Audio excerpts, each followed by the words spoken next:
Welcome to Tampa Hackerspace. This presentation covers everything you need to know as a new member. Most importantly, we'll cover your privileges and responsibilities as a member, other important details, how to best communicate with the board of directors, with other members, how to open and close the hackerspace. But first, let me apologize because a lot of the stuff you're going to hear sounds kind of preachy. It's stuff you're thinking, I'm probably aware of this and have known about this since kindergarten, and although we wish it could go without saying, apparently it doesn't. Every slide here has a history, and it's something we've actually dealt with at the space. So, yeah, I'm sorry, I won't apologize again, but understand this is important information. We have two levels of membership. We have sponsoring members at $100 per month or $1,000 per year, and regular memberships, which are $50 per month or $500 per year. All members get 24/7 access with a key once they've completed some necessary steps. We do kind of offer some limited memberships for people who aren't on a regular payment plan, but they are not keyed access members and they're somewhat restricted. To become a keyed access member, you must complete this new member orientation.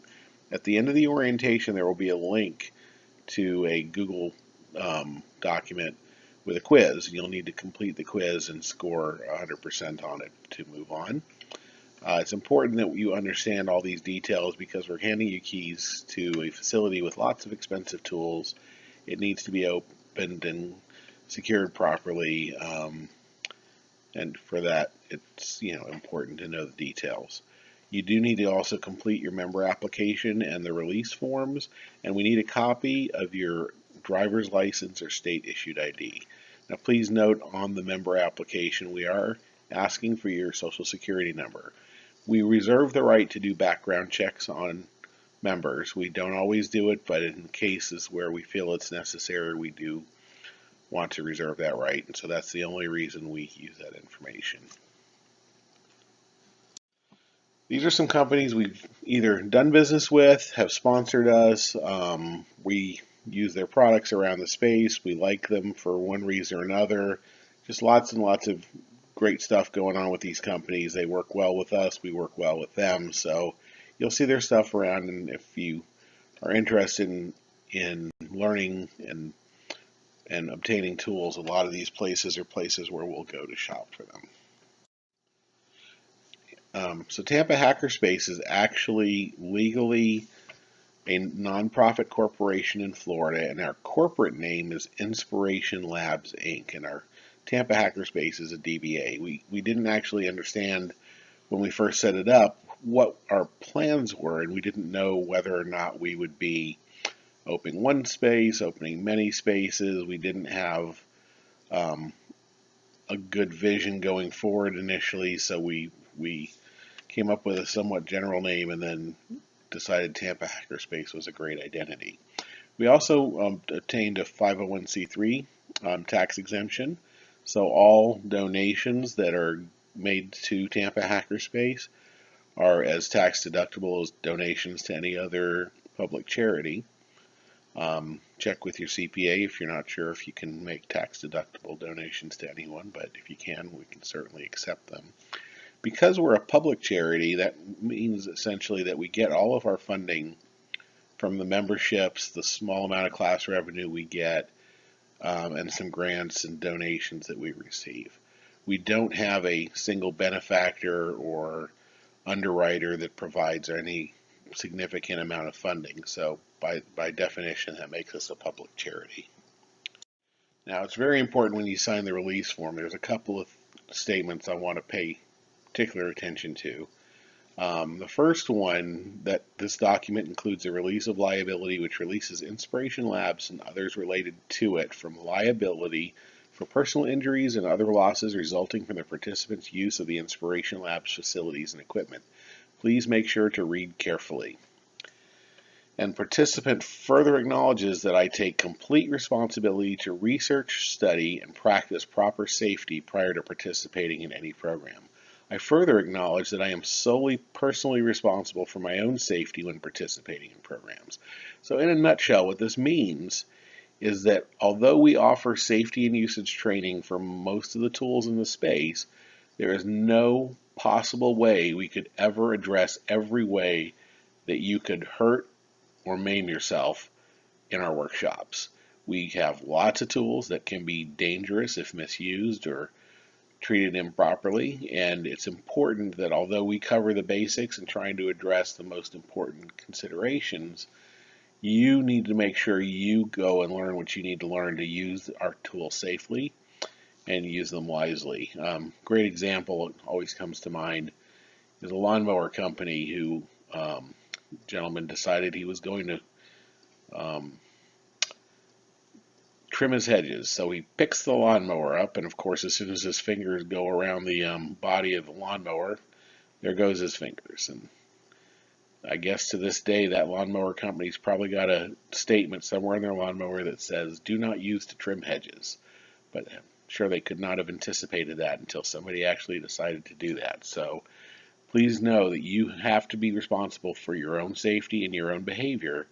And we provide guidelines and we provide safety equipment, but you need to use it. You need to be responsible for using it properly. If you have any questions about using a tool or you're unsure about whether or not what you're doing is safe or prudent, then you should stop what you're doing, find somebody more knowledgeable, ask some questions, go online, do some research, talk to people, call the manufacturer if you need to. They have tech support, and get some answers to your questions before you proceed. As far as family memberships go, if you have adults in your household, you can add them to your membership for $25 a month. Now that makes them a member in their own right. They have all the privileges of membership. They can take the orientation, they can have their own key, they get to vote on things that we vote on, and we don't treat them any differently from the primary member. We just are offering a discount for families with adult children or spouses where the family wants to participate. A couple of important details though, you have to reside with the primary member, or if you're an undergraduate student and you're away from college, when you're in town, of course, your membership is valid. We don't really care if you're actually married. We don't tell people how to live their lives, but we do want people in a legitimate relationship. We're trying to avoid roommate situations because roommates are not couples. Let's face that. Children under 18 are actually included with the membership, but they're not members. So the adult in the family must be present when the kids are present. The kids are restricted from accessing tools in the warehouse area, anything that's not air conditioned, or the machine shop. And they are expected to obviously behave appropriately and not be disruptive of other members or any classes that are in session. Members are responsible for their children. So, as a member, you also have access to guest passes. So, a regular membership, you get one guest pass per month. As a supporting member, you get 4 guest passes per month. Now, these guest passes are use them or lose them. You need to use them by the end of the month or they expire. You cannot save them up and have a big party for Christmas at the space, for instance. Because they're guests of a member, the member must be present when the guests are using the facility. Also, if the guests are going to be using any of the tools, the guests are expected to have completed the safety and usage training. They must also fill out a liability form. So, really important details. The liability release can be printed from the laser computer printer. On the laser computer itself, on the desktop, you'll find it in the bottom right corner, and you can print from there. The tools and equipment that we offer include a laser engraver. We have numerous 3D printers. We have various CNC machines, a machine shop, a shop bot, a nice wood shop, a lot of hand tools and electrical tools. We ask that you take care of everything. This is a community space. Everybody shares in the use, and we want you obviously to enjoy the use of it, but the last thing we want to do is take away from other people's enjoyment and use of the space. So Please take care of everything, clean it when you're done. Stuff breaks, we understand that. Please don't just tuck the breakage away and hope nobody notices or leave it for the next guy to deal with. Let somebody know. We can't get it fixed. We can't repair stuff if we don't know it's broken. Things happen. We understand that.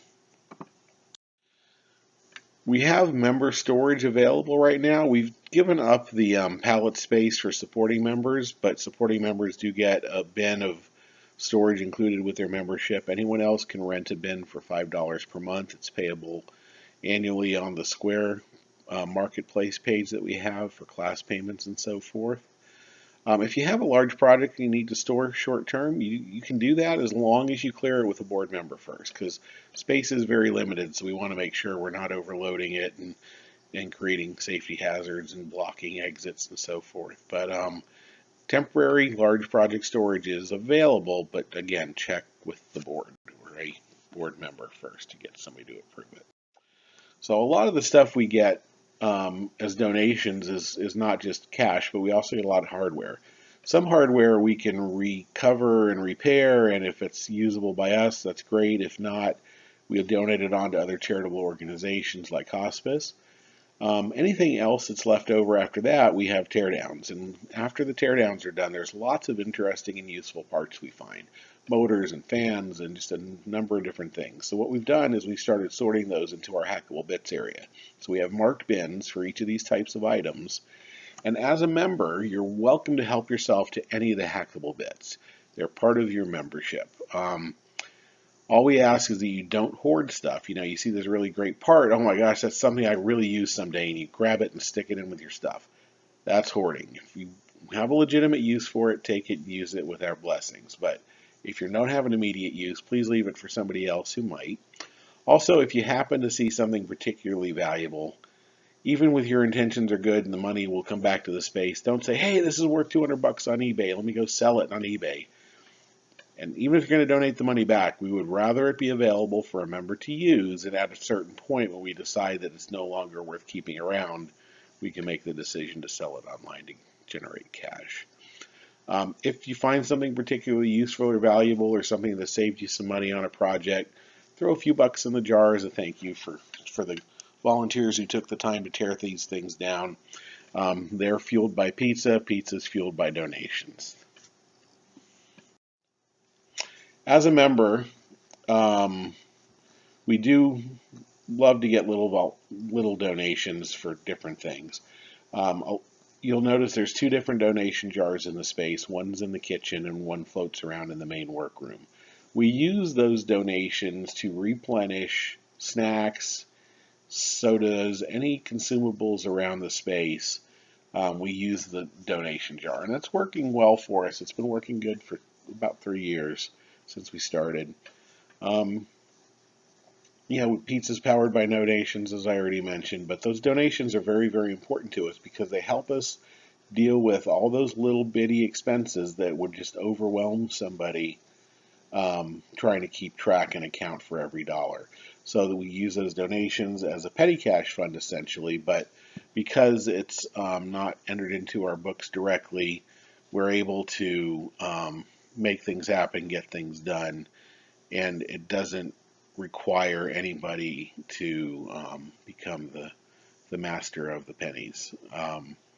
You have to keep in mind that all of our work around the space is done by volunteers.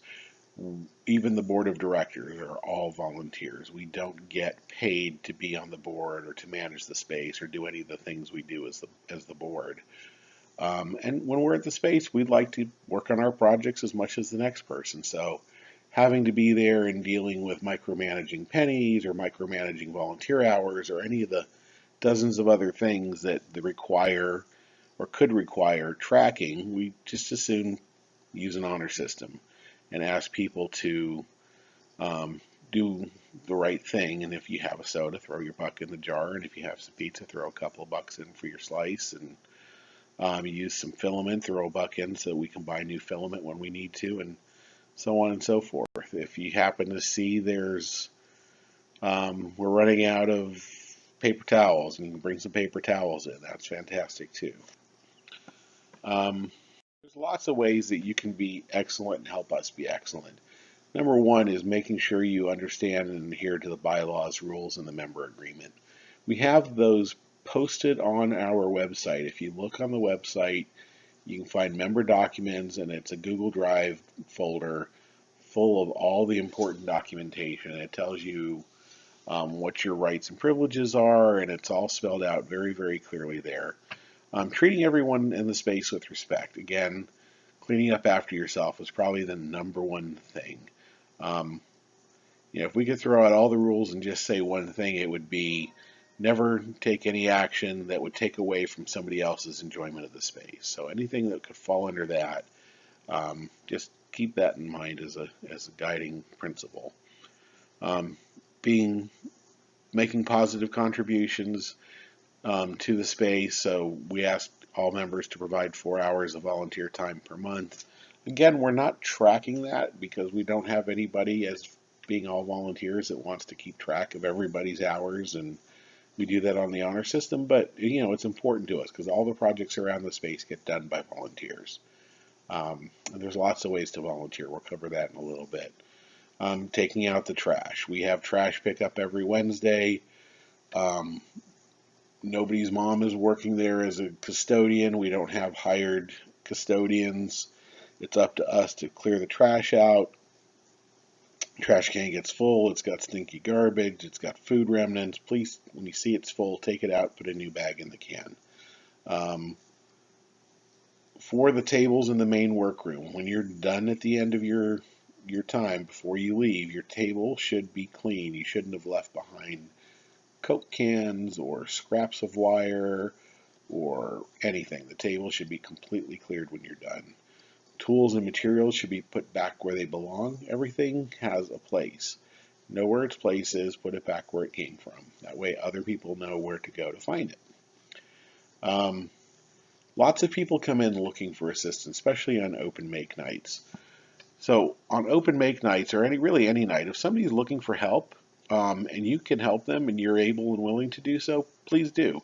That communal effort really goes a long way to help build some camaraderie and helps people get value from the space. Now, the one caveat we have with that is if somebody's working on a commercial project, they're planning to patent it, or they're planning to turn it into a business, or they're doing it for some commercial purpose. All we ask is that when they make the request, they disclose that it's a commercial project. Most people don't care, but it's important that you disclose it so nobody feels taken advantage of. It's a matter of courtesy. Everything else you do, just think common sense, right? You don't need everything spelled out, but if you just apply some common sense, a lot of stuff goes easier. We also use Smile on Amazon. So Smile is a program they have where 0.5% of your purchases are donated to the charity of your choice. And what's great about it is you don't actually have to do anything to make that happen. It works perfectly with your Prime account. Doesn't cost you any extra. They're not adding the 0.5% to your purchase. It's totally free to you. Benefits us, and it's not a huge amount of money, but we get a $30, $40 check every month or so, and it, every little bit helps. So if you go to smile.amazon.com and choose Inspiration Labs as your charity of choice, if you haven't chosen one already, we would certainly appreciate it. And if you're running Firefox or Chrome, there's a really small little plugin you can download that automatically puts you on the Smile page anytime you go to Amazon. That way you don't have to remember to start at the Smile page when you start shopping, which is what has to happen when you go to make your purchase and give us the benefits. We also have a wiki on our website. It's a wiki. There's lots of stuff that can be added, lots of details that can be added. We try and make a page for every tool we have in the shop. We have pages for projects. We have lots of stuff and lots of information. Always need some help keeping it up to date and adding details. So here's some of the big things that we've had to deal with these are real important things to be aware of. These cause us problems in many ways, and you want to be extra particularly sensitive to these. So using tools in an unsafe manner, um, being using tools without having been signed off on the tools, chronic mess making without cleaning up after yourself. So, every once in a while, people are in a hurry, they don't clean up as thoroughly as they could. It does happen, that's reality. But when you're leaving that mess, every time you're in there, somebody's cleaning up after you, and that's taking away from their enjoyment of the space. It's taking away from um, other people. And so you really, really need to be conscious of that. You cannot live here. You must have some place to go residentially where you can sleep and poop and shower and all the stuff you need to do that you shouldn't be doing every day, all day at the space. Monopolizing shared tools. Some great examples. On the laser engraver, just about any job you could possibly do on the laser can be done in an hour in a typical fashion. If there's people waiting and you've got 6 hours of work queued up, take a break, let them slot in, get their job done, and then go back and work on yours again. 3D printers, we have 4 of them. If you've got 20-hour jobs printing, and that happens because that's the nature of 3D printing, great. Don't tie up all 4 printers with 20-hour jobs. Tie up one printer and just queue the stuff serially, or if you really need to get it done and there's nobody else there, 2. But leave other printers available so other people can step up and do their stuff as well. Not reporting broken tools. Stuff breaks. There's wear and tear. Things wear out. Tools get dull. Things happen. Please tell somebody. We can't fix it if we don't know it's broken. It's just really sucks to go in and expect to get a project done. You need a certain thing and you find it, not working, and then you kind of ruined your day. So please let us know. When you get into our Slack channel, there's a broken channel. You can just report that stuff in, or you can send an email. Obviously, we don't want anybody doing anything criminal in the space, and I'm not going to get more specific than that, but if you're breaking the law, you're not welcome to do it at our space. And then in that vein, but just we're going to say it explicitly because a lot of people don't understand the rules. If you're managing or manufacturing NFA, National Firearms Act, restricted items, you are breaking the law. So be sure you understand that. Repercussions could include restricting usage on tools, restricting access on space. We could suspend the access to your key, for instance. Suspend you or terminate your membership if it becomes something that becomes intolerable. Please don't smoke. That includes anything you're puffing, including e-cigarettes, vapes, medicinal marijuana, whatever it is. It doesn't matter. It doesn't belong in the space. You want to smoke anything, take it outside. Again, it's a community space. Okay, for parking, let's talk about that. The green areas in the map are our parking spaces, including this one here that's considered shared parking for the entire building. However, the rental car company has pretty much taken this entire area over, and it's just about impossible to park there. So, at risk of making a big deal, we pretty much have not worried about it. But when we do have big events, then we let them know and ask them to clear that space so we have additional parking. The orange areas are areas where you could park after hours and weekends. So our neighbor Jay, who has a gourmet food business, he's never there on the weekends or in the evenings. Our neighbor to the east, they've all pretty much left for the day at about 5 o'clock, and we've seen 1 or 2 of them show up on weekends in a couple of years. This far building to the west, the next block over, they're generally gone. And even the building across the street from us, after hours, it's fine to park there as well. However, the one that's diagonally across where Casper's is, the McDonald's people, they have a big "we will tell you" sign. We haven't tested it, but we believe them. So do not park there anytime. Also, the rental car company, their hours, they have 14 hours a day, 7 days a week, so you really can't park there. Now, the only request we have is a couple of the businesses, when they do show up on weekends, they need access to their loading docks. So if you can avoid parking in front of their loading docks, especially Jay, he's made that special request. We want to be good neighbors. Try and avoid blocking loading docks.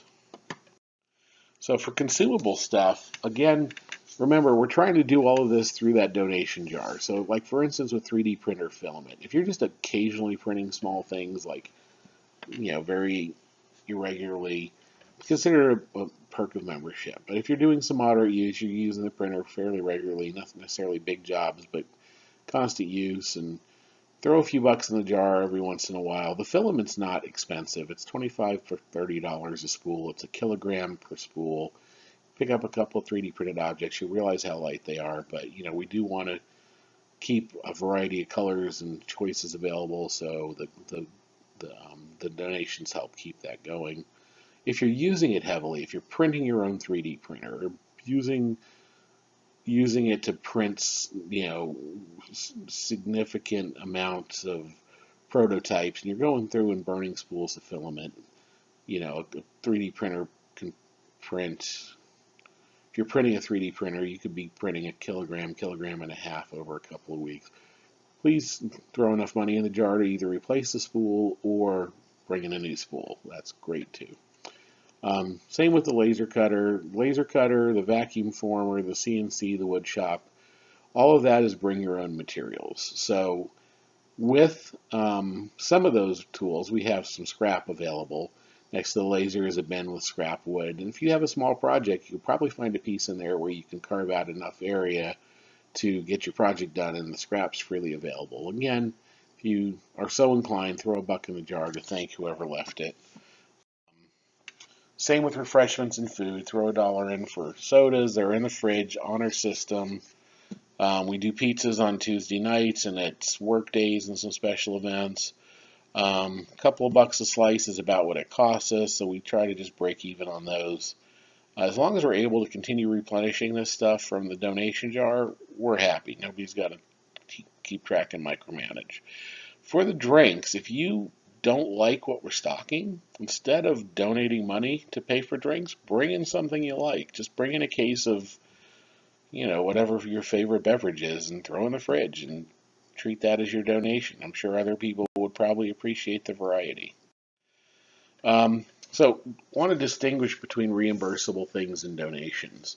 We have a couple of people who are shop stewards for different areas. So we've got a person designated for the laser, for the 3D printer, for the machine shop, for the wood shop. They have budgets they're working with, so they have the opportunity and the ability to spend money on those workshops, turn in receipts, get reimbursed. And as long as they're staying within their budget, we don't second guess what they're spending their money on, as long as it's appropriate to the area they're working in. However, other people, if you see, we needed toilet paper, I went to Sam's Club and bought $50, here's a receipt, can I get reimbursed? You need to check ahead and double check it with Alex, our treasurer, because it doesn't work for us budgetarily to have people walking in with receipts saying, hey, can you pay me for this? If you want to be reimbursed for something, you need to get that approved before you go and make the expense. If you're making a donation comes with no strings. So don't donate it and then later say, hey, can I offset my membership with it? If it's a donation, it's a donation. So we appreciate those, but please understand that they are donations, and we treat them as such. So a lot of materials donations that come in, people want to say, well, I want to donate, but I want it to be used. I don't want it to be scrapped. We can't take stuff with strings attached, because if you can imagine 20 different things being donated, everyone with a different condition, and us trying to keep track of all the rules people have imposed on us for those donations, it becomes impossible. So any donations we take, we ask that they be donated, no strings attached. We'll, of course, try to honor the spirit of the donation as best we can, but ultimately, if we have better tools or we're upgrading, stuff might get donated on to another organization, it might get scrapped, it might be rated for parts to build a new machine. Things happen. We do what we think is best for the space and kind of do that communally.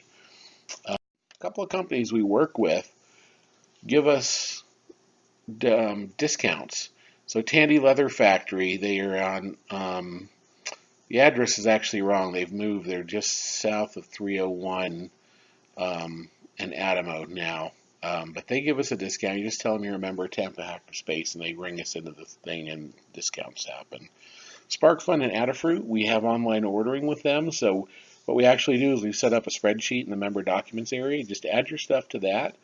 Put in the description and part number, the quantity you want, and the retail price, and we'll go research our discount as a wholesaler.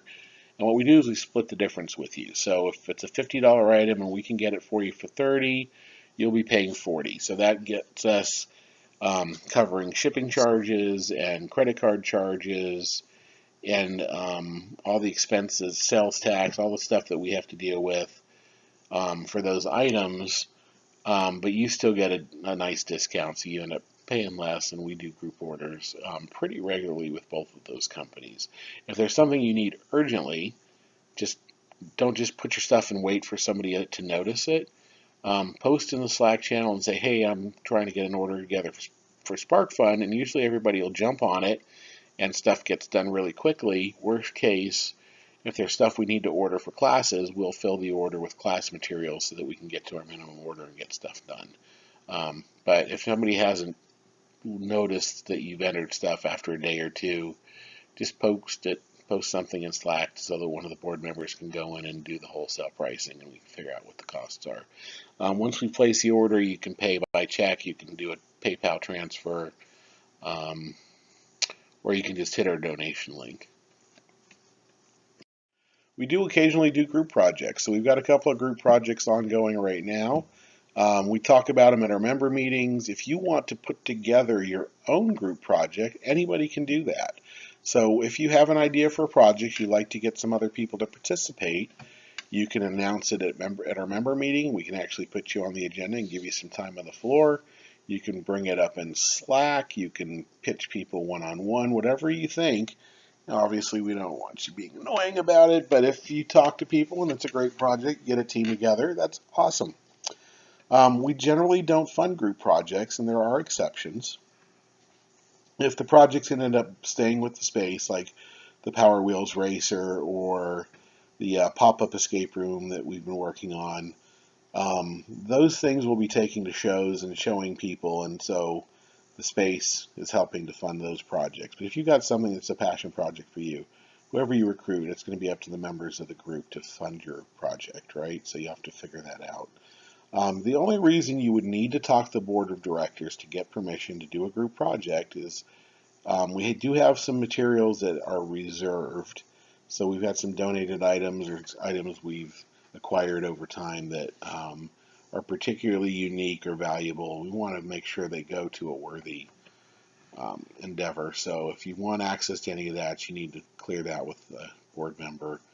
If you're looking for funding for your project because you feel like it's something we could benefit from and use somewhere, that would be something you need to get approved. Or if you have people outside of your group, outside of the membership, who need access to the space to participate in your project, you would need to get permission to do that, obviously, since you've got a limited number of guest passes. And then once you get your group together, if you need to start scheduling for meetings, just let a board member know and we'll work you into the meeting schedule on Meetup. We do a lot of classes every month. They're actually pretty diverse. We have our tooling classes, which are free for members, and nominally there's a nominal cost for non-members for most of them. Some of the classes are only available to members. We don't allow people that are not members of the space into the machine shop or the wood shop, for instance. We have skills classes on anything from soldering to leatherworking and software training, lock picking. There's lots of neat stuff. So all of that's done through Meetup. If you go to our Meetup page, you'll see everything we offer. We usually tell you a little bit about what's going to happen and how much it costs. Like I said, the tooling classes are for the most part free. The only exception right now is the machine shop has a shop fee, and it's not tuition, but it's a fee to pay for upkeep of the machine shop. It's a one-time cost of $60. That's the current number. If it changes, we'll make announcements. If you're a supporting member of the space, the tuition, even if it says it's $5 for members, you would get that no charge for the tuition. Now keep in mind you'd still be paying for materials, okay? So the $60 upkeep fee or the cost for the project, if it's like soldering class, you're building a Minty Boost, it's $20. You'd still be paying that, but the tuition would be waived for supporting members. Regular members, if it's not a free class, always get a discount off the non-member price. And if you want to teach a class, we're always looking for great skills and interesting things that people can bring to us. What we have is a short form you can fill out. It just helps us with the logistics for the class size, topic, any materials needed, so on and so forth. But teaching classes is a great way to volunteer. It'll help can go towards your 4 hours per month, and classes you could teach range from stuff that you know and can share skills about, or any of the core classes like the 3D printing or the laser. We always are looking for good instructors for those so that we can spread the load around a little bit. So in our main workroom, we have some basic etiquette rules. First and foremost, there's 5 tables in there, and we get busy sometimes. You probably don't need 2 tables for your project, so when the people start showing up, please consolidate and try and reduce your footprint in that room so that other people have room to work. Always clean up before you leave. And this is about the 3rd time I've said that, but it's really a key thing. Leaving a mess is not polite to other people, so please don't leave with the expectation that other people will clean up after you. Time restrictions on equipment. We don't enforce hard restrictions, but we do ask that you are considerate and let other people slot in if you've got big projects going on. Music, if I'm there by myself, which rarely happens anymore because the space has gotten pretty busy, I'll crank the music up and I'll play it loud. But as soon as somebody comes in the door, even if they like the same kind of music I like, I'll put on headphones because they may not want to listen to it at the same time I'm listening to it. So it's just courtesy. If you're going to be listening to music and there's other people present, please put on headphones. If we're having a class in the main workroom, don't make a lot of noise and be disruptive. Don't have a loud conversation in the other half of the room. And we ask you to not use a laser cutter when there's classes going in that room because it has 2 different fans that are very noisy going. Please don't leave dirty dishes around. There's a couple of times where I've found dirty coffee cups. At one point, one of them was 4 weeks old, still sitting in the sink. Nobody had gotten around to cleaning it. It basically looked like a biodiversity experiment. I'll be honest, at that point I threw it out. I wasn't even going to consider cleaning it. Clean up after yourself. If you have dishes, put them away, throw them away, clean them up, whatever you need to do. We do recycle, particularly aluminum cans and metals, so please be aware of that and don't throw stuff in the garbage that can be recycled. We're trying to be a little bit earth conscious friendly. All right. These are our board members. So you'll see us around the space quite a bit. We handle all the day-to-day operations in the space.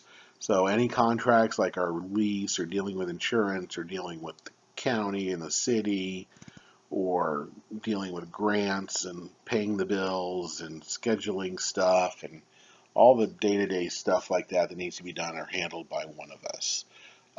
We also provide strategic direction for the organization. We set the rules and the guidelines. We establish the membership. We handle the meetings, the member meetings once a month. So that's all the stuff that we do. To email the board, if you send an email to info@tampahackerspace.com, you will get an email at once. One single email will go to all 5 of us simultaneously. Now, understanding we are still volunteers. None of us are paid staff, so we will do our best to respond to you as quickly as possible, but it's not always going to be immediate. So please understand that that is the way it works, and understand too that you may not get the answer that you want, but we'll try and get the right person to respond in a reasonable amount of time. There's the email address again. If you try to call us, this is our number that we publish. It's a Google Voice account. it does not ring on anybody's cell phone. It always goes to voicemail. So if you call it up trying to reach one of the board members or trying to reach somebody at the space, if there's no phone where it rings, you will get voicemail. If you hang up and call back, you will again get voicemail.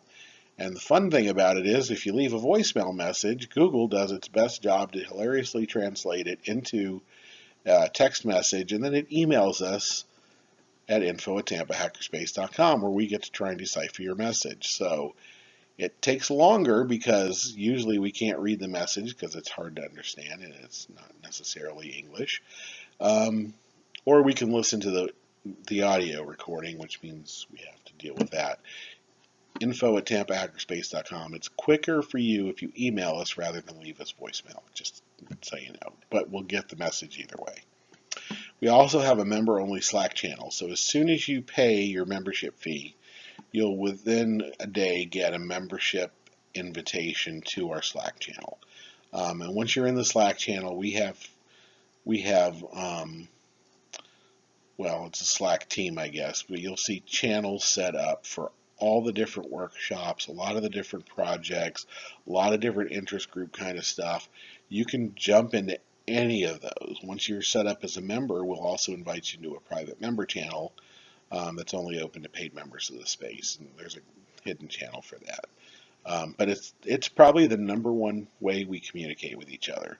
So it's basically IRC on steroids. There's a lot of discussions going on. People are in and out of there throughout the day. You can scroll back and see what you missed.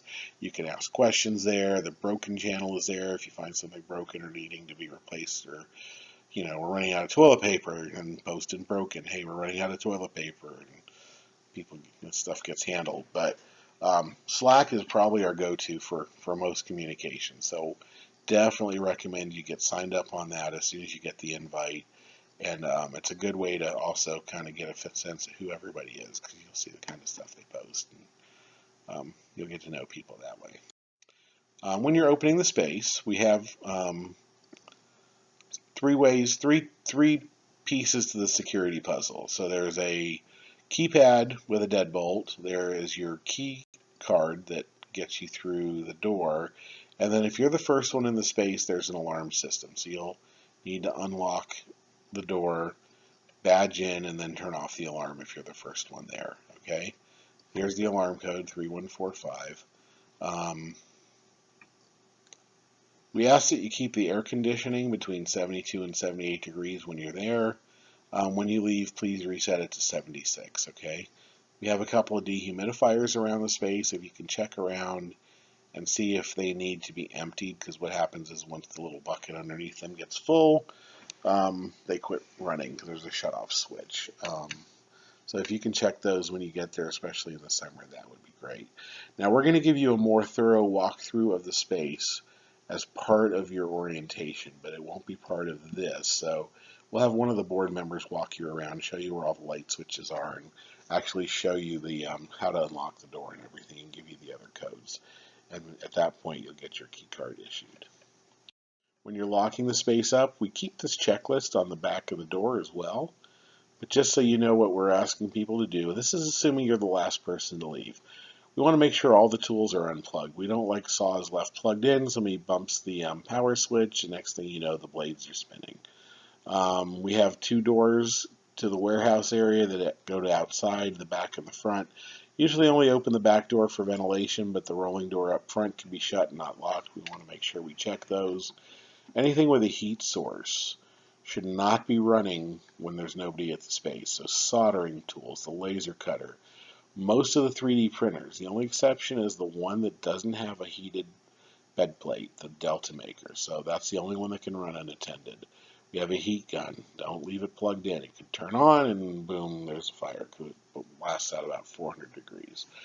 Make sure the garbage is out, get all the lights turned off, adjust the air conditioner, set the alarm, swipe your key to disable the magic key. Now, the key card is right by the front door inside that window just to the left of the door.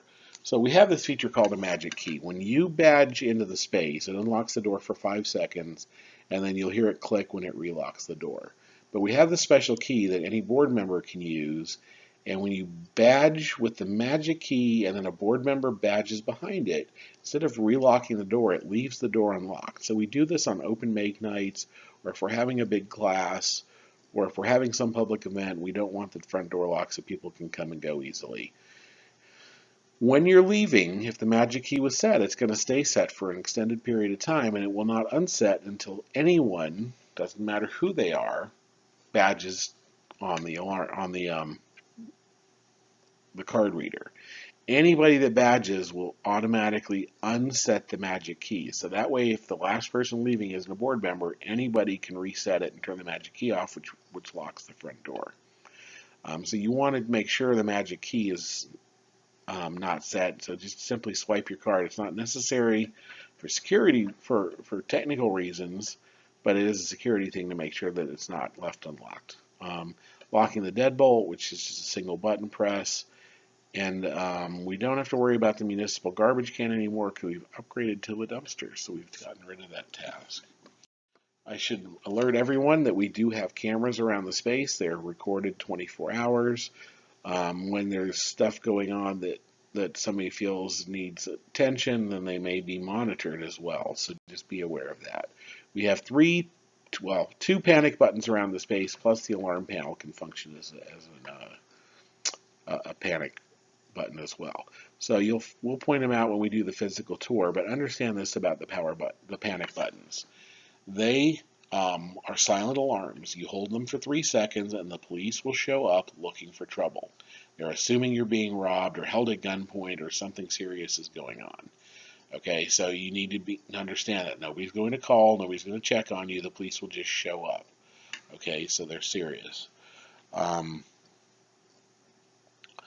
the alarm panel, there are panic buttons for police and medical.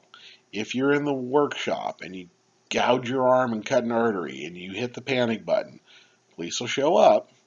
They're going to look at you and say you're bleeding to death, and then they're going to call an ambulance, and that's just going to delay a response. So the panic buttons that are around the space are not going to do medical. They're just going to give you a delayed response for medical. Call 911 or go to the front, and the alarm panel's got a medical button. And you hit the medical one, works just like the police one. They will dispatch medical, like I guess an ambulance or paramedics or whatever.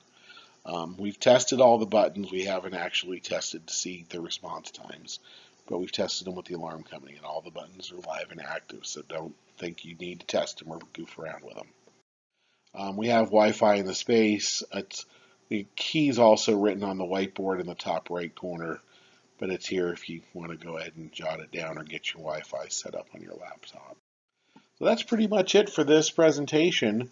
You're going to go now to a Google form, and you're going to fill out a little quiz, and we're going to check and see how well you paid attention to me droning on for 48 minutes. And once you've done that and we get a notice of that, we'll get you set up with the rest of the orientation. We'll get you the key card, and we look forward to having you at the space. Thank you. So that's pretty much it for this presentation. You're going to go now to a Google form, and you're going to fill out a little quiz, and we're going to check and see how well you paid attention to me droning on for 48 minutes. And once you've done that and we get a notice of that, we'll get you set up with the rest of the orientation. We'll get you the